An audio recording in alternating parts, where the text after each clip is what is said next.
20 laps from now, we'll see if that holds true. Side by side, Jimmy Belial is sideways off that fourth turn, a bit over anxious, I believe is what they call it. Fortunately, he's able to regain control, settle back in as they go 3 and 4 wide through the turns. A lot of hot and heavy action up front. They shuffle the deck, jockey for position down the back straightaway. A lot of slip sliding and slam banging going on through the turns. 3 and 4 wide. Ray Downey all the way around with the 380. Pulls a perfect 360. Comes back out, never skips a beat. Johnny Gambino also with a problem with the 46 car, slipping his way around. Looks as though we have a car stalled in turn 1. Appears to be the 40 of Paul Dorothy. Looks as though to play the games through the turns. They're on the throttle. We're back under green. Jimmy Belial slides up in front of Kevin Mason. That opens the door for Louis Belial.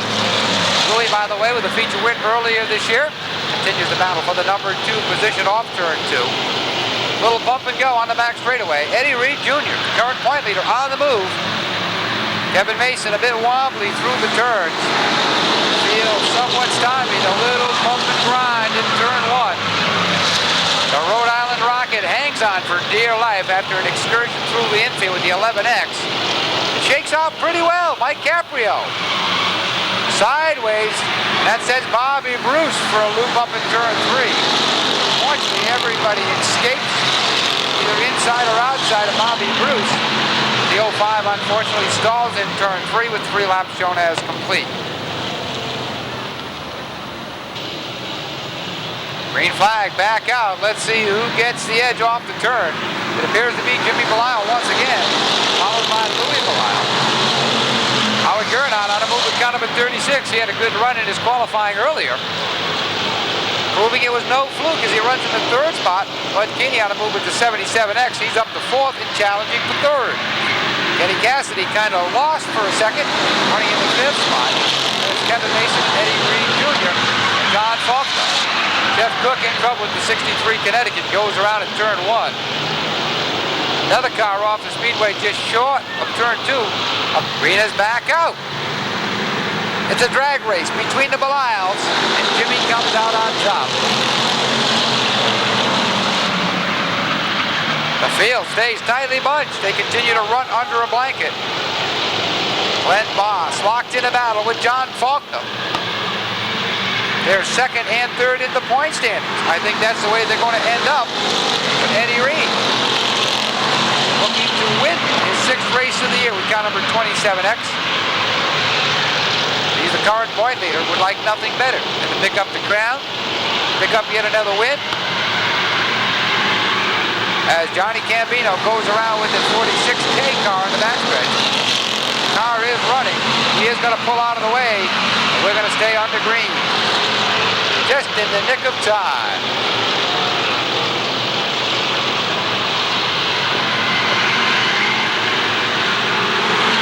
Gambino looking to come back out. 7 laps shown on the scoreboard.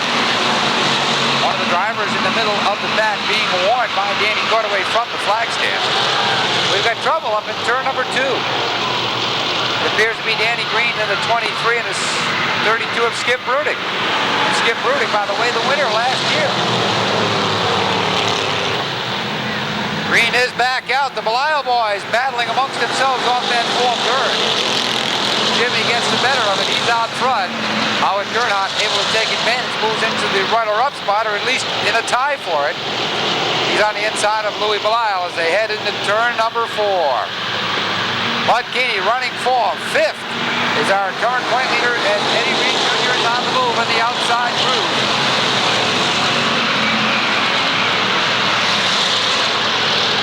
A lot of action up front. Glenn Moss on the move. Greg Moran coming on strong. Everybody looking for the front runners. Kevin Mason goes around. Oh, a little problem in turn 4. Francis Crowley, Tommy Gambino, Skip Rudick. Jimmy Belial once again able to maintain control this time. 36 of Howard Gernot. Challenging for supremacy out front. Louis Belial is sideways out in front of the field. We've got problems. They start stacking them up all over turn 2. over control. Eddie Reed in hot pursuit. Glenn Boss moves up to third. Kenny Cassidy is up to fourth. Mike Caprio runs fifth. Bobby Booth is up to sixth. So we've got a car. It looks to be the 4 Francis Crowley. Taking an excursion through the infield. Found a lot of open room. Kind of just slipped his way through. Greg Moran off the speedway with the 85 car. I believe that was expected. The car heavily damaged. Halfway marker coming out this time by. Finally, 10 down, 10 to go as the scoreboard picks off another circuit. Top 6 cars running under a blanket. Ray Downing finally breaking free into the 7th spot. He's on his way to the front. But up front, Howard Gernot looking for his first ever feature win.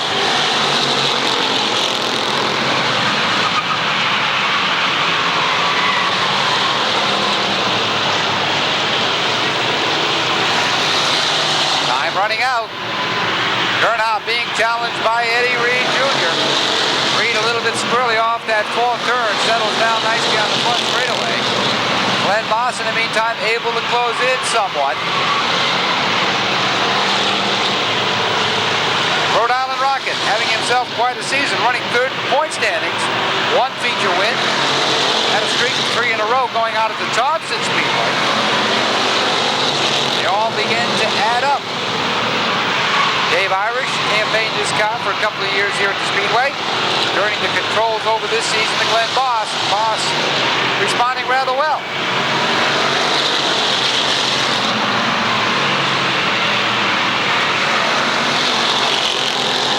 14 laps shown is complete. John Connell goes around here on the front stretch.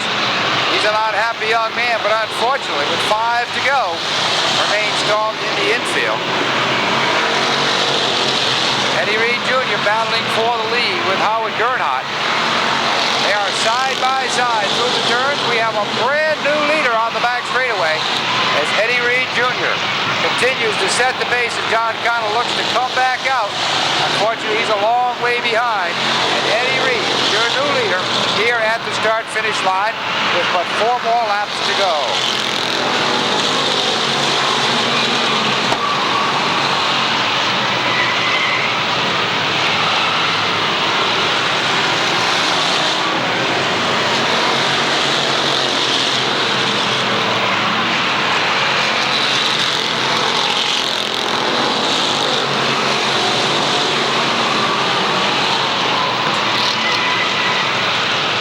Marker due out this time by Eddie Reed Jr. looking for feature win number 6 tonight. Eddie Reed just about has the track championship all but locked up. Eddie Reed Jr. going into this event as your point leader. White flag coming out this time by. It'll be the final time around the 1/3 mile oval for the hometown driver from Waterford, Connecticut. Driving the campus pizza and package store, Perry Motors, sponsor number 27. Has less than a half a circle remaining as the field works away down the back stretch into turn number 3. Continues to be Eddie Reed and Glenn Boss. Ken Cassidy right there for third. Checker flag out for the final time for the Limited Sportsman in the 1992 point race as Eddie Reed Jr. picking up the win, feature win number 6 in 1992, as well as wrapping up the 1992 Limited Sportsman Track Championship. George Lockwood Jr. taking a wild trip down the front stretch. The point standings, heading into victory lane, the driver of car number 27X. A hometown boy does good. The Campus Pizza and Package Store. The Golden Spur Package Store. Tomazic Plumbing. Along with Perry Motors, all helping sponsor car number 27X. A very happy dad coming over to congratulate his son as Eddie Reed Sr. heads into victory lane as well. Ms. Cheryl Gutu out of Taftville, Connecticut will make the presentation to the winning driver. The 1992 Limited Sportsman champion here at the Speedway as Eddie Reed Jr. does it in convincing fashion as he picks up his 6th win of the year. Dad, you didn't do a bad job. You taught him well. Eddie Reed Jr., I'm sure your dad has played a big part in this, as Eddie Reed Sr. down here to congratulate his son. 6 wins, the 1992 title. It's got to feel pretty good, young man. Feels great. You know, you've come a long way in a short time. A couple of years ago, you were a snotty-nosed little kid. That's just about the way we call it, right, Dad? Absolutely. Boy, I'll tell you, this season he turned it all around. He's helped a lot of the teams in competition, finds himself on top of the point standing, 6 wins to his side of the credit. Boy, I'll tell you, they don't get much better than that. Not at all. Anybody in particular, an extra guiding light or an extra helping hand? Yeah, I want to thank especially Gary Espinoza from Larry's. Helped us out tremendously this year. I want to thank Campus Pizza, Tomasi & Sons Plumbing, and Perry Motors for all the help they gave us this year. I don't want to bring this up. You know you got caught cheating back in the middle of the season. You said you weren't going to do it anymore. Can I take your word on that? Yeah, that's my word. That's what we like to hear, Eddie. Again, congratulations. Congratulations on the feature win and the 1992 track championship.